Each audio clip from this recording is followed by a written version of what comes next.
அனைவருக்கும் வணக்கம். இப்போ 10th மேக்ஸில் உள்ள 2 மார்க் கொஷின்ஸ் பார்க்கலாம். ஆல்ரெடி பப்ளிக் கொஷின்ஸில் கேட்ட 2 மார்க் கொஷின்ஸ் இதெல்லாம். ஓகேவா? First 15th number a cross b is equal to 3,2 3,4 5,2 5,4 அப்படின்னு சொல்லியிருக்காங்க. எனில் a மற்றும் b காண்க அப்படின்னு கேட்டிருக்காங்க. அப்போ எப்போதுமே என்னது ஃபஸ்ட்டு லெட்டர் என்னவா இருக்கும்? ஏவா இருக்கும். செகண்ட் லெட்டர் என்னவா இருக்கும்? பியாக இருக்கும். அப்போ ஏன்ற என்ன இருக்குது? 3,3 5,5ன்னு வரும். நம்ம செட்டை பொறுத்த வரைக்கும் ஒரு கணத்தை பொறுத்த வரைக்கும் ஒரு நம்பர் என்ன பண்ணக்கூடாது, ரிப்பீட் ஆகக்கூடாது. அதனால 3,5 தான் ஏக்கு ஆன்சர். நெக்ஸ்ட் பிக்கு ஆன்சர் 2 4 2 4 அப்படின்னு இருக்குது. அதே போல் எப்போதுமே கணத்தை பொறுத்த வரைக்கும் நம்பர் ரிப்பீட் ஆகக்கூடாது. அதனால் 2,4 தான் பியோட ஆன்சர். ஓகேவா? ஏ வந்து 3,5, பி வந்து 2,4. Next f such that n turns to n என்ற சார்பு f of m is equal to m squared plus m plus 3 என வரையறுக்கப்பட்டால் அது ஒன்றுக்கொன்றான சார்பு என காட்டுக அப்படின்னு கேட்டிருக்காங்க. எஃப் என்ன சொல்லியிருக்காங்க?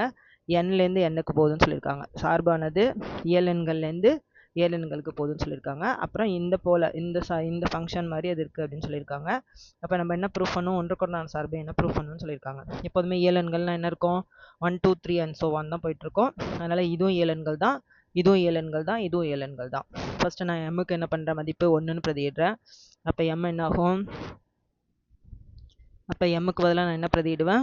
1ன்னு போடுவேன். அப்போ இங்கே 1 ஸ்கொயர்டு 1 ப்ளஸ் 3. 1 ஸ்கொயர் பண்ணால் 1 ப்ளஸ் 1 ப்ளஸ் 3. அப்போ ஆன்சர் என்ன வரும்? 5 வரும். அதே போல் 2 போட்டால் என்ன வரும்? 2 ஸ்கொயர்டு ப்ளஸ் 2 ப்ளஸ் 3. 2 ஸ்கொயர் பண்ணால் 4 ஆகிடும். ப்ளஸ் 2 ப்ளஸ் 3 ஆட் பண்ணால் 9 வந்துடும். நெக்ஸ்ட் அதே போல் 3 ஸ்கொயர் போடுறேன். 3 3 சார் 9 ப்ளஸ் 3 ப்ளஸ் 3. இப்போ ஆட் பண்ணால் வரும் 15 வரும். அதாவது 1ன்ற சார்பு 1ஓட நிழலூர் வந்து 5. அதே போல் 2ஓட நிழலூர் 9. 3ஓட நிழலூர் 15. அப்படி எல்லாமே என்ன இருக்குது? எண்ணிலேருந்து ஒவ்வொரு உறுப்பும் ஒவ்வொரு உறுப்போட ஜாயின் பண்ணியிருக்கு. அதாவது மதிப்பகத்தில் ஒவ்வொரு உறுப்புக்கும் துணை மதிப்பகத்தில் இது மதிப்பகம், இது துணை மதிப்பகம். மதிப்பகத்தில் உள்ள ஒவ்வொரு உறுப்புக்கும் துணை மதிப்பகத்தில் நிழலூர் உள்ளது. எனவே இது என்ன சார்புன்னு எழுதணும்? ஒன்றுக்கொன்றான சார்பு அப்படின்னு எழுதணும். ஓகேவா? நெக்ஸ்ட் 3வது கொஷின். எம் மற்றும் n ஏழெண்கள் எனில் எந்த எம்மின் மதிப்புகளுக்கு 2 பவர் n 5 பவர் m என்ற எண் 5 என்ற இலக்கத்தை கொண்டு முடியும் அப்படின்னு கேட்டிருக்காங்க. எம் மற்றும் என்னன்றது ஏழெண்கள்னு சொல்லிட்டாங்க. எனில் எந்த எம்மின் மதிப்புக்கு எம்மோட மதிப்பு என்ன வரணும், என்னோட மதிப்பு என்ன வரணும், 5 கொண்டு முடியணும்னு சொல்லியிருக்காங்க. இப்போ வந்து 2 பவர் என்னன்றது ரெட்டை எண். 2 பவரில் என்ன போட்டிங்களா? 2 பவர் 1 போட்டால் என்ன தான் வரும்? 2 தான் வரும். 2 பவர் 2 போட்டால் 4 தான் வரும். அப்போ என்ன தான் பண்ணாலும் அது என்னவாக தான் இருக்கும்? இரட்டை எண்ணாக தான் இருக்கும். அதே போல் 5 பவரில் ஏதாவது நீங்கள் நம்பர் 1 போட்டோம்னா 5 பவர் 1 போட்டோம்னா என்ன வரும்? 5 தான் வரும். ஒற்றை எண்ணாக தான் வரும். அப்போ ஒரு இரட்டை எண்ணோட ஒரு ஒற்றை எண்ணை பிறகுனா ஆன்சர் என்னவாக தான் இருக்கும்? இரட்டை எண்ணாக தான் இருக்கும். எக்ஸாம்பிளுக்கு இங்கே போட்டிருக்கேன். 2 பவர் 1 போட்டோம்னா 2, 5 பவர் 1 போட்டால் 5. இப்போ 2ன்றது இரட்டை எண், 5ன்றது ஒற்றை எண். ஒரு ஒற்றை எண்ணோட இரட்டை எண்ணை பிறக்கும்போது ஆன்சர் என்ன தான் வரும்? 10 தான் வரும். இரட்டை எண் தான் வரும். ஆனால் அவங்க என்ன முடியணும்னு கேட்குறாங்க? 5 என்ற இலக்கத்தை முடியணும்னு கேட்குறாங்க. 5ன்றது என்ன நம்பர்? ஒற்றைப்படை எண். அப்போ கண்டிப்பாக என்ன வாய்ப்பே கிடையாது, எந்த மதிப்புகளுக்கும் ஒற்றைப்படை எண் வர வாய்ப்பு கிடையாது. அதனால் எம் மற்றும் எண்ணின் எந்த மதிப்புகளுக்கும் 5 என்ற இலக்கத்தை கொண்டு முடியாது அப்படின்னு எழுத வேண்டியதான். அடுத்த கொஷின் 18வது கொஷின். ஒரு தொடர் வரிசையின் பொது உறுப்பு an is equal to n squared, n ஒரு ஒற்றை எண், n ஸ்கொயர் பை 2, n ஒரு இரட்டை எண் எனில் 3வது மற்றும் 4வது உறுப்புகளை காண்க அப்படின்னு சொல்லியிருக்காங்க. முதல்ல ஒற்றை எண்ணாக இருந்துச்சுன்னா ஃபர்ஸ்ட் உள்ளதை எடுத்துக்கணும், இரட்டை எண்ணாக இருந்துச்சுன்னா செகண்ட் உள்ளதை எடுத்துக்கணும். இப்படி தானே சொல்லியிருக்காங்க. ஒற்றை எண்ணாக இருந்துச்சுன்னா இந்த ஈக்குவேஷன் எடுத்துக்கணும், இரட்டை எண்ணாக இருந்துச்சுன்னா இதை எடுத்துக்கணும். 3வது மற்றும் 4வது உறுப்பை காண்க அப்படின்னு சொன்ன வாசி இந்த எண்ணை தூக்கிட்டு அதுக்கு பதிலாக என்ன போட்டிருக்கோம்? A3 சப்ஸ்டியூட் பண்ணியிருக்கோம். அப்போ 3 A3. அடுத்து என்ன கண்டுபிடிக்கணும்? 4வது உறுப்புன்ற வாசி A4 கண்டுபிடிக்கணும். அப்போ A3 A4 என்னன்னு கண்டுபிடிக்க போகிறோம். 3ன்றது ஒற்றை எண், அதனால் ஒற்றை எண்ணா எதை எடுத்துக்கணும்? n ஸ்கொயர்டு எடுத்துக்கணும். அப்போ A3ன்றப்ப என்ன நம்பர்? n ஸ்கொயர்டு எடுத்துக்கிறோம். என்னுக்கு பதிலாக என்ன சப்ஸ்டியூட் பண்ணுறோம்? 3ன்றது சப்ஸ்டியூட் பண்ணுறோம். அப்போ 3 ஸ்கொயர் பண்ணால் 3 9. ஓகேவா? அடுத்த A4ன்றது என்னது? இரட்டை படையன். அப்போ இரட்டை என்ன அதை எடுத்துக்கணும்? n ஸ்கொயர் பை 2 எடுத்துக்கணும். அதனால் n ஸ்கொயர் பை 2 எடுத்துருக்கோம். என்னுக்கு பதிலாக என்ன போட போகிறோம்? 4ன்னு போட போகிறோம். 4 ஸ்கொயர்டு, அப்போ 4 × 4ன்னு எழுதலாம். இந்த 2க்கும் இந்த 4க்கும் கேன்சல் பண்ணிடலாம். 1 2 2 2 4. அப்போ மேலே பாக்கி என்ன இருக்குது? 4 × 2 இருக்குது. 4 2 8. அப்போ A3 வந்து 9, A4 வந்து 8. அடுத்த 19வது question 1 square plus 2 square plus 3 square plus and so on plus 10 square என் மதிப்பு காண்கன்னு கேட்டிருக்காங்க. அப்புறம் இதிலிருந்து 2 square plus 4 square plus 6 square plus and so on plus 20 ஸ்கொயரின் மதிப்பு காண்க அப்படின்னு கேட்டிருக்காங்க. ஃபஸ்ட்டு இதோட மதிப்பு கண்டுபிடிக்க சொல்கிறாங்க. அதுக்கப்புறம் அதை யூஸ் பண்ணி இதோட மதிப்பு கண்டுபிடிக்க சொல்கிறாங்க. இதை மதிப்பு ஃபஸ்ட்டு ஃபார்முலா நமக்கு தெரியும். 1 square plus 2 square plus 3 square plus and so on n square வந்துச்சுன்னா ஃபார்முலா என்னது? n of n plus 1 into 2n plus 1 by 6 அப்படின்ட்டு தெரியும். இதே ரேகா கணக்கு இதே ஃபார்முலா யூஸ் பண்ணுவோம். அப்போ n of n plus 1 into 2n plus 1 by 6. அப்போ நமக்கு இங்கே n எவ்வளோ கொடுத்துருக்காங்க? 10ன்னு கொடுத்துருக்காங்க. அதனால் 1 square plus 2 square plus 3 square plus and so on plus 10 square is equal to first என்னன்றது 10, அதனால் 10 போட்டோம். அப்புறம் n கூட்டல் 1, 10ஓட 1 கூட்டினா 11. அதுக்கப்புறம் 2ஓட 10 பெருக்கி 1 கூட்டினோம்னா 21 வரும். அப்படி இல்லைன்னா இந்த 10ஓட இந்த 11 கூட்டி போட்டுருங்க. 10ஓட 11 கூட்டினா என்ன வரும்? 21 வரும். கரெக்டாக இருக்கும். பை 6. ஓகேவா? இப்போ என்ன பண்ணலாம் அப்படின்னு கேட்டால் எதுக்கு அடிக்கலாம்? 3க்கும் மேலே உள்ள நம்பருக்கும், சாரி 6க்கும் மேலே உள்ள நம்பருக்கும் கேன்சல் பண்ணோம். டேரெக்டாக கேன்சல் ஆகாது. அதனால் 6 வந்து 6க்கும் 10க்கும் அடிக்கிறோம். 6க்கும் 10க்கும் அடித்தா எவ்வளோ வரும்? 2 6, I 2 10. அடுத்து 3க்கும் 21க்கும் அடிக்கிறோம். 1 3 3, 7 3 21. அப்போ பாக்கி என்னென்ன நம்பர் இருக்குது? கீழே எந்த நம்பருமே இல்லை, எல்லாமே அடிபட்டு போச்சு. மேலே 5 11 7 இருக்குது. 5ஓட 11 பெருக்குனா 5 11 55. 55ஓட 7 பெருக்குனா 7 5 35க்கு பாக்கி 3. 7 5 35, 35ஓட 3 கூட்டினா 385. அப்போ இதோட ஆன்சர் எவ்வளவு? 385. எதுக்கு answer? 1 square plus 2 square plus 3 square plus and so on plus 10 square. இதோட ஆன்சர் வந்து 385. இதை வச்சு நம்ம என்ன கண்டுபிடிக்கணும்? 2 square plus 4 square plus 6 square plus and so on plus 20 ஸ்கொயருக்கு கண்டுபிடிக்கணும். அதனால் என்ன பண்ண போகிறோம் அப்படின்னா, இதுலேருந்து 2 ஸ்கொயரை காமனாக வெளில எடுத்துருவோம். இதுலேயே 2 ஸ்கொயர் எடுத்துருவோம். இதில் 2 ஸ்கொயர், இதில் 2 ஸ்கொயர், இதில் 2 ஸ்கொயர் எல்லாம் எடுத்துட்டோம்னா உள்ள பாக்கி என்ன இருக்கும்? இங்கே 1 ஸ்கொயர் இருக்கும், இங்கே 2 ஸ்கொயர் இருக்கும், இங்கே 3 ஸ்கொயர் இருக்கும், இங்கே என்ன இருக்கும்? 10 ஸ்கொயர் இருக்கும். இந்த 2 ஸ்கொயர் பண்ணால் 2 2 4. இந்த இதுக்கு ஆன்சர் ஆல்ரெடி கண்டுபிடிச்சிட்டோம். என்னது? 385. அப்போ 385 4ஆல் பெருக்கணும்னா 385 இன்ட்டு 4 1820. 4ஆல் பெருக்கி பாருங்கள். 5 20க்கு 0 பாக்கி 2, 4 8 32, 32ஓட 5 20க்கு 0 பாக்கி 2. தப்பாக இருக்கோ? ஓகே, இங்கே பெருக்கல் கொஞ்சம் தப்பாக இருந்துச்சு. 5 20க்கு 0 பாக்கி 2, 4 8 32, 32 2 கூட்டினோம்னா 34க்கு பாக்கி 3. அடுத்து 4 3 12 3 கூட்டினா 15. அப்போ ஆன்சர் 1540. அதனால எடுத்து எழுதினோம். 1 square plus 2 square plus 3 square plus and so on plus 10 square answer 385. அதே 2 square plus 4 square plus 6 square plus and so on plus 20 square answer 1540. Okay, அடுத்த question 9x square plus 3kx plus 4 = 0 என்ற இருபடி சமன்பாட்டின் மூலங்கள் மெய் மற்றும் சமம் எனில் k-இன் மதிப்பு காண்க அப்படின்னு சொல்லியிருக்காங்க.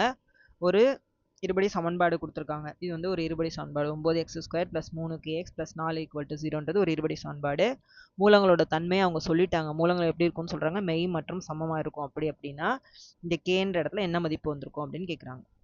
ஓகேவா? ஃபஸ்ட்டு சமன்பாடு தூக்கி எழுதிப்போம். சமன்பாடில் என்ன சொல்லியிருக்காங்க? 9x square plus 3kx plus 4 = 0ன்னு சொல்லியிருக்காங்க. மூலங்கள் மெய் மற்றும் சமம்னு சொல்லிட்டாங்க. அப்போ மூலங்கள் மெய் மற்றும் சமமாக இருக்குன்னா என்ன கண்டிஷன்? b² - 4ac என்னவா இருந்திருக்கும்? 0வா இருந்திருக்கும். நமக்கு மூலங்களின் தன்மை காட்டி நமக்கு தெரியும். del is equal to b² - 4ac இதான் மூலங்களின் தன்மை காட்டி. b² - 4ac 0வா இருந்தால் தான் மூலங்கள் எப்படி இருந்திருக்கும்? மெய் மற்றும் சமமாக இருந்திருக்கும். அதனால் நம்ம என்ன எடுத்திருக்கோம்? மூலங்கள் b² - 4ac = 0ன்னு எடுத்துக்கிறோம். abc தெரியணும். a என்னது? a வந்து 9. ஃபஸ்ட்டு உள்ள நம்பர் x² கெழு தான் a, xோட கெழு b. அப்போ bன்றது 3k, cன்றது என்னது? 4. ஓகேவா? இப்போ கொண்டு போய் இதில் சப்ஸ்டியூட் பண்ணுங்கள். b² - 4ac = 0ல் சப்ஸ்டியூட் பண்ணோன்னா bயோட வேல்யூ எவ்வளவு? 3k. அதனால் b²ன்றப்ப 3k whole square minus 4ac. மைனஸ்க்கு மைனஸ் போட்டாச்சு, 4க்கு 4 போட்டாச்சு. ஏவோட மதிப்பு 9, சியோட மதிப்பு 4 = 0ன்னு எடுத்துக்கிறோம். ஓகேவா? 3kவை ஹோல் ஸ்கொயர் பண்ணால் என்ன வரும்? 3 ஸ்கொயர் பண்ணால் 9 வரும். k²க்கு k². மைனஸ்க்கு மைனஸ் போட்டோம். 9 4 36. 36ஓட 4 பெருக்குனா எவ்வளோ வரும்? 144 வரும். 144 ஈக்குவல் டு 0. நமக்கு என்ன வேணும்? கே வேணும். அதனால் ஃபஸ்ட்டு -144 அந்த சைடு போகும். அந்த சைடு போனால் என்னவோ மாறிடும்? +144 மாறிடும். அதனால் 9k² இஸ் ஈக்குவல் டு 144. நமக்கு என்ன வேணும்? கே தான் வேணும். அதனால் k² மட்டும் இங்கே வச்சுக்கிறோம். k² 9 என்ன பண்ணிகிட்டு இருக்கு? பெருக்கிட்டு இருக்கு. அந்த சைடு போனால் என்ன பண்ணும்? வகுக்கும். அப்போ k² இஸ் ஈக்குவல் டு 144/9. 144 9ஆல் வகுத்தோம்னா என்ன வரும்? 16 வரும். வகுத்து பார்த்துங்க அப்பப்போ. 9 9 பாக்கி 5 54 6 9 54. அப்போ ஆன்சர் எவ்வளவு? 16. 16 k² இஸ் ஈக்குவல் டு 16. ஆனால் எனக்கு k² தேவையில்லை. எனக்கு என்ன வேணும்? கே தான் வேணும். அப்போ k இஸ் ஈக்குவல் டு 16 வேணும்னா நன்னாங்க 16. +4 × +4 16 தான். -4 × -4 16 தான். அப்போ கேவோட மதிப்பு என்னவா இருக்கலாம்? +16 இருக்கலாம், அல்லது +4 இருக்கலாம், அப்படி இல்லைன்னா என்னவா இருக்கலாம்? -4 இருக்கலாம். அதனால இங்கே என்ன போட்டிருக்கேன்? +or -4ன்னு போட்டிருக்கேன். உங்களுக்கு புரியலன்னா பிரித்து எழுதியிருக்கேன். அதுக்காக தான் +4 -4 ரெண்டு மதிப்பு எதுவாவது ஒன்று எழுதுனா போதும். ஓகேவா? அடுத்த next sum. a is equal to √7 - √3 -√5 2 √3 -5 எனில் a இன் நிறை நிரல் மாற்று அணின்னு கேட்குறாங்க. நிறை நிரல் மாற்று அணின்னா என்ன அர்த்தம்? டிரான்ஸ்போஸ் கண்டுபிடிக்கணும்னு அர்த்தம். a/t தான் கண்டுபிடிக்கணும்னு அர்த்தம். அப்போ a/tனா என்ன பண்ணுவீங்க? நிறைய நிரலாக மாற்றுவீங்க. √7 - √3 நிரலாக மாறிடும். அடுத்த நிறை -√5 2ன்றது நிரலாக மாறிடும். அடுத்த நிறை √3 - √5ன்றது என்னவா மாறிடும்? நிரலாக மாறிடும். ஓகே தானே? அப்போ ஆன்சர் அப்படியே ரிவர்ஸில் மாற்றி எழுத வேண்டியதான். நெக்ஸ்ட்டு, பின் வருவனவற்றில் முக்கோணம் ஏபிசியில் ஏடி ஆனது ஆங்கிள் ஏயின் இரு சமவெட்டி ஆகுமா என சோதிக்க அப்படின்னு கேட்டிருக்காங்க. ஒரு முக்கோணம் இருக்குது. அது முக்கோணத்தோட பேர் ஏபிசி. அதில் ஏடின்னு ஒரு கோடு இருக்குது. அது என்ன பண்ணியிருக்கு? ஆங்கிள் ஏவோட இரு சமவெட்டி ஆகுமா அப்படின்னு நம்மளை உங்களுக்கு சோதிக்க பார்த்து சொல்கிறாங்க. ஏபியோட மதிப்பு கொடுத்துட்டாங்க 5 சென்டிமீட்டர், ஏசி கொடுத்துட்டாங்க 10 சென்டிமீட்டர், பிடி கொடுத்துட்டாங்க 1.5, சிடியும் கொடுத்துட்டாங்க. இது இரு சமவெட்டி ஆகுமா ஆகாதா அப்படின்னு நீங்கள் செக் பண்ணி சொன்னால் போதும். அப்போ நமக்கு என்ன தேற்றம் யூஸ் பண்ண போகிறோம்? கோண இரு சமவெட்டி தேற்றத்தை தான் இங்கே யூஸ் பண்ண போகிறோம். கோண இரு சமவெட்டி தேற்றத்துக்கு கோணம் இப்படி தான் இருக்கும். நடுவில் இதுதான் ஏடி. நமக்கு என்ன எழுதுவோம்? கோண இரு சமவெட்டி தேற்றத்தில் proof AB/AC is equal to BD/DC. AB/AC is equal to BD. அப்போ ஏபியோட மதிப்பு எவ்வளவு? 5 சென்டிமீட்டர். பிசியோட மதிப்பு எவ்வளோ கொடுத்துருக்காங்க? AB/AC. அப்போ ஏசி தெரியணும். ஏசியோட மதிப்பு எவ்வளோ கொடுத்துருக்காங்க? 10 சென்டிமீட்டர். அதனால் என்ன எழுதிருக்கோம்? 5/10ன்னு எழுதிருக்கோம். ஈக்குவல் டு பிடி எவ்வளோ கொடுத்துருக்காங்க? 1.5 கொடுத்துருக்காங்க. அதனால் 1.5. சிடியோட மதிப்பு எவ்வளவு? 3.5. அதனால் 3.5ன்னு எழுதிருக்கோம். ஓகேவா? ஏபியோட மதிப்பு 5 இங்கே எழுதிருக்கோம். பிசியோட மதிப்பு ஏசியோட மதிப்பு 10 இங்கே எழுதிருக்கோம். அடுத்தது பிடியோட மதிப்பு 1.5. அடுத்தது சிடியோட மதிப்பு 3.5 அப்படின்னு எழுதிருக்கோம். இப்போ என்ன பண்ணலாம்? இங்கே என்ன இருக்குது? ஒரு ஸ்தானம் தள்ளி புள்ளி இருக்குது. 1.5 3.5ன்னு இருக்கா? அப்போ அந்த ஒரு ஸ்தானம் தள்ளி புள்ளி போனால் என்ன செய்யணும்? 10ஆல் பெருக்கு 10ஆல் வகுக்கணும். அப்போ இங்கே 1.5/3.5ன்னு இருக்கா? இப்போ இதை 10ஆல் பெருக்கி 10ஆல் வகுக்கிறோம். அப்போ இது என்னவா மாறிடும்? மேலே உள்ளது 15ஆக மாறிடும். கீழே உள்ளது என்னவா மாறிடும்? 35ஆக மாறிடும். இதை போட்டு காட்டுன்ற அவசியம் கிடையாது. அதனால் டேரெக்டாக இங்கே என்ன எழுதிட்டோம்? 15/35 அப்படின்னு எழுதிட்டோம். இப்போ எதுக்கு அடிக்கலாம்? 5க்கும் 10க்கும் அடிக்கலாம். அதே போல் 15க்கும் 35க்கும் அடிக்கலாம். இங்கே நான் அடித்து காட்டுறேன். 5/10 ஈக்குவல் டு 15/35. அடித்து பார்ப்போமா? 4 5 5 2 5 10. அதே போல் 3 5 15 7 5 35. ஓகேவா? அப்போ ஆன்சர் என்ன வருது? 1/2 ஈக்குவல் டு 3/7ன்னு வருது. ரெண்டு சமமா? 1/2 3/7 வேறு வேறு. அப்போ இதுக்கு அர்த்தம் என்ன? நாட் ஈக்குவல்ட்டுன்னு அர்த்தம். அப்போ சமம் இல்லைன்னா கண்டிப்பாக இது என்ன ஆகாது? கோண இரு சமவெட்டி ஆகாது. அப்போ என்ன எழுதணும்? முக்கோணம் ஏடி ஆனது கோணம் ஏயின் இரு சமவெட்டி ஆகுமான்னு கேட்டால் ஆகாது அப்படின்னு எழுத வேண்டியதான். ஓகே தானே? அடுத்த 23வது கொஷின். 14,10 மற்றும் 14,-6 ஆகிய புள்ளிகளை இணைக்கும் நேர்கோட்டின் சாய்வை காண்க. சாய்வுக்கு நமக்கு ஃபார்முலா தெரியும். m is equal to y2 minus y1/x2 minus x1. இந்த இடத்துல ரெண்டு புள்ளி கொடுத்துருக்காசி இந்த ஃபார்முலா யூஸ் பண்ணுறோம். y2 minus y1/x2 minus x1. இதே கோணம் கொடுத்துருந்தாங்கன்னா என்ன ஃபார்முலா யூஸ் பண்ணுவோம்? சப்போஸ் தீட்டா கொடுத்துருக்காங்க, ஏதோ ஒரு மதிப்பு கொடுத்துருக்காங்க அப்படின்னா என்ன ஃபார்முலா யூஸ் பண்ணோம்? tan தீட்டா ஃபார்முலா யூஸ் பண்ணுவோம். அதாவது m is equal to tan theta use பண்ணுவோம். ஓகே தானே? இப்போ ரெண்டு புள்ளி கொடுத்த வாசி நம்ம என்ன ஃபார்முலா யூஸ் பண்ணுறோம்? y2 minus y1/x2 minus x1 அந்த ஃபார்முலா யூஸ் பண்ணுறோம். 2.14,10ன்றது ஒரு புள்ளி, 14,-6ன்றது ஒரு புள்ளி. இது x1, இது y1. ஃபர்ஸ்ட் உள்ளது x1, இது y1, x2 இது y2. அப்போ ஃபார்முலா கொண்டு போய் சப்ஸ்டியூட் பண்ணுங்க. என்ன வரும்? y2 ஃபர்ஸ்ட் y2 வரணுமா? y2 ஓட மதிப்பு எவ்வளவு? -6. அதனால -6 போட்டிருக்கோம். அடுத்து y1 ஓட மதிப்பு எவ்வளவு? 10. இது வந்து ஃபார்முலாவில் உள்ள மைனஸ். ஃபார்முலாவில் ஒரு மைனஸ் இருக்கு, அதனால அது நடுவில் போட்டு -10 போட்டிருக்கோம். அதாவது y2 ஓட மதிப்பு -6, ஃபார்முலாவில் ஒரு மைனஸ் இருக்கு, அந்த மைனஸ். y1 ஓட மதிப்பு எவ்வளவு? 10 பை x2 ஓட மதிப்பு எவ்வளவு? x2ன்றது 14, அதனால 14. ஃபார்முலாவில் உள்ள மைனஸ். அடுத்து x1 ஓட மதிப்பு எவ்வளவு? 14. ஓகேவா? மேலே உள்ளது கூட்டினாலும் கழிச்சாலும் பரவாயில்ல, அது தேவையில்லை. ஏன்னா 14ல் 14 போச்சுன்னா 0 உங்களுக்கு. அதனால் மேலே நீங்கள் கூட்டி போட்டாலும் போட்டுங்க, போடலனாலும் பரவாயில்ல. -16 பை 0. எப்போதுமே கீழே என்ன வரக்கூடாது? 0 வரக்கூடாது. வந்தால் நம்மளால ஆன்சர் பார்க்க முடியாது. அதனால் அதுக்கு ஆன்சர் இன்ஃபினிட்டிவ், அதாவது வரையறுக்கப்படவில்லை அப்படின்னு எழுத வேண்டியதான். பார்த்தீங்கன்னா தெரியும், m2 = -16/0, இன்ஃபினிட்டி வரையறுக்கப்படவில்லை. அது அதுக்கு ஆன்சர். அடுத்த சம். ஓகே, அடுத்த சம் நிரூபிக்கவும். √1 + sin θ / 1 - sin θ = sec θ + tan θ அப்படின்னு ப்ரூவ் பண்ண சொல்கிறாங்க. முதல்ல இடது பக்கத்தை எடுத்து எழுதிப்போம். இடது பக்கத்தில் என்ன இருக்குது? 1 + sin θ / 1 - sin θ இன்ட்டு இணை காரணியால் பெருக்கி வைக்கணும். இணை காரணினா கீழே மைனஸ் இருந்துச்சுன்னா ப்ளஸ்ஸாக மாற்றிக்கணும், அவ்வளோதான். அப்போ 1 - sin θ இங்கே என்னவா மாறிடும்? 1 + sin θ. அதே 1 + sin θ பெருக்கிறேன், அதே இதில் வகுக்கிறேன். ஓகே தானே? இப்போ என்ன ஆகும் அப்படின்னு கேட்டால், இதுவும் 1 + sin θ தான், இதுவும் 1 + sin θ. ஒரே மாதிரி இருக்கவாசி அதை நம்ம என்ன எழுதுகிறோம்? 1 + sin θ ஹோல் ஸ்கொயர்னு எழுதுகிறோம். இங்கே பார்த்தா கீழே பார்த்தா 1 - sin θ 1 + sin θ. அதாவது என்ன ஃபார்மெட்டில் இருக்குது? a - b into a + b இந்த வடிவத்தில் இருக்கவாசி அதை நம்ம என்னென்னு எழுதலாம்? a² - b² எழுதலாம்.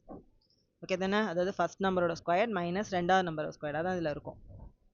அப்போ என்ன அர்த்தம்? இங்கே 1 + sin θ 1 - sin θ இருக்கு. அப்போ நம்ம அதை எப்படி எழுதலாம்?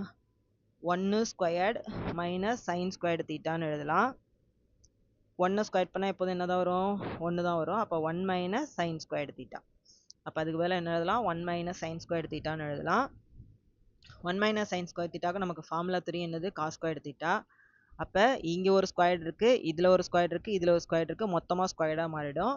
ஸ்கொயர்டும் ரூட் என்ன ஆகிடும்? கேன்சல் ஆகிடும். கேன்சல் ஆனால் பாக்கி இருக்கிறத மட்டும் எடுத்து எழுதுங்க. எல்லா இடத்துலையும் ஸ்கொயர்டை விட்டுருங்க, ரூட்டை விட்டுருங்க. ரூட்டை போக பாக்கி என்ன இருக்கும்? இங்கே 1 + sin θ இருக்கும், கீழே என்ன இருக்கும்? cos θ இருக்கும்.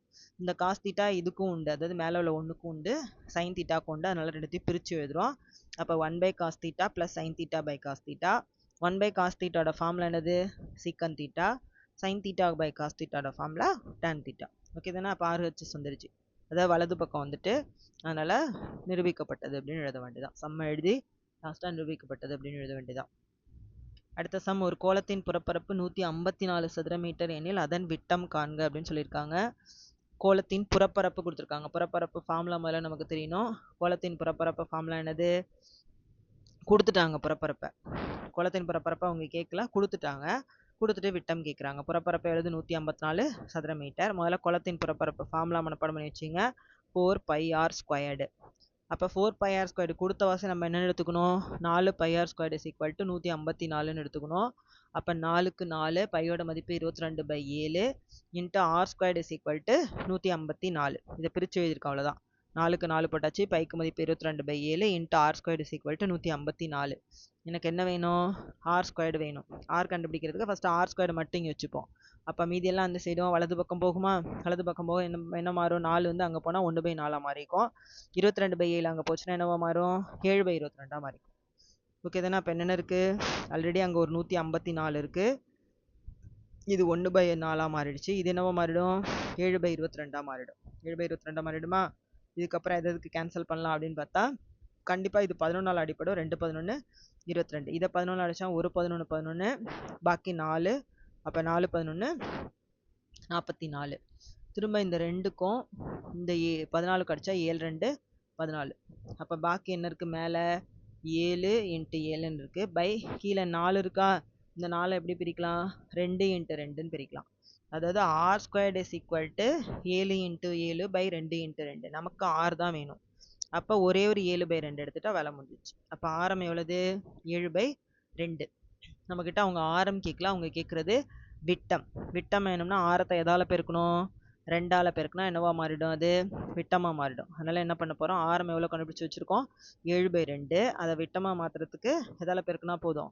விட்டம் வேணும்னா ஆரத்தை 2ஆல் பெருக்கணும். ஆரம் எவ்வளோ கண்டுபிடிச்சி வச்சுருக்கோம்? 7/2. அதை 2ஆல் பெருக்குனா இந்த 2 அடிபட்டு போய் பாக்கி எவ்வளோ வரும்? 7. சதுர மீட்டர்னு சொன்னவாசி நம்மளும் விட்டத்தை எதில் குறிக்கணும்? மீட்டரில் குறிக்கணும். அதனால் ஆன்சர் 7 மீட்டர். ஓகே, அடுத்த 26வது கொஷின். ஒரு திண்ம அரைக்கோளத்தின் அடிப்பரப்புன்னு சொல்லிட்டாங்க 1386 சதுர மீட்டர் எனில் அதன் புறப்பரப்பினை காண்க அப்படின்னு கேட்டிருக்காங்க. திண்ம அரைக்கோளம் எப்படி இருக்கும்னு தெரியும் உங்களுக்கு. ஒரு தேங்காய் மூடி தலைக்கெல்லாம் வச்சுக்கோமே, அதாமே திண்ம அரைக்கோளம். தேங்காய் மூடி தான். அது வந்து அடிப்பகுதின்றது வட்டமாக இருக்கும், மேலே உள்ளது இப்படி இருக்கும். சரிதானே? அதோட அடிப்பகுதியின் பரப்புன்னு சொல்லிட்டாங்க. அப்போ அடிப்பகுதி என்னவா இருக்குது? வட்டமாக இருக்க வாசி அதை என்னென்னு எடுத்துக்கிறோம்? வட்டத்தின் பரப்புன்னு எடுத்துக்கிறோம். அப்போ வட்டத்தின் பரப்பு ஃபார்முலா πr². அதனால πr² என்னென்னு எடுத்துக்கிறோம்? 1386ன்னு எடுத்துருக்கோம். அவங்க என்ன கேட்குறாங்க? அதன் புறப்பரப்பினை காண்க அப்படின்னு கேட்குறாங்க. அப்போ அரைக்கோளத்தின் புறப்பரப்பு ஃபார்முலா எழுதுனா அரைக்கோளத்தின் புறப்பரப்பு ஃபார்முலா 2πr². 2πr². அரைக்கோளத்தின் புறப்பரப்பு. இதே மொத்த பரப்பு கேட்டிருந்தாங்கன்னா 3πr². அவங்க புறப்பரப்பு கேட்ட வசி நம்ம என்ன எடுத்துக்கிறோம்? 2πr² எடுத்துக்கிறோம். πr² மதிப்பு நமக்கு ஆல்ரெடியே தெரியும், கொடுத்துட்டாங்க 1386.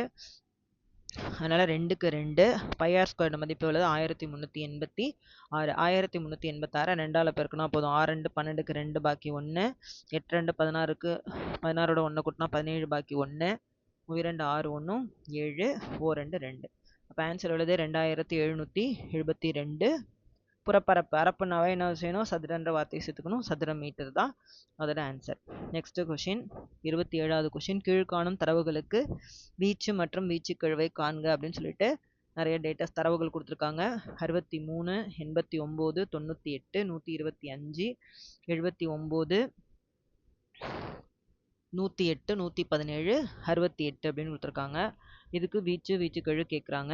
நம்ம சின்ன நம்பர்லேருந்து பெரிய நம்பராக வரிசைப்படுத்தினா சம்ம போகிறதுக்கு ஈஸியாக இருக்கும்.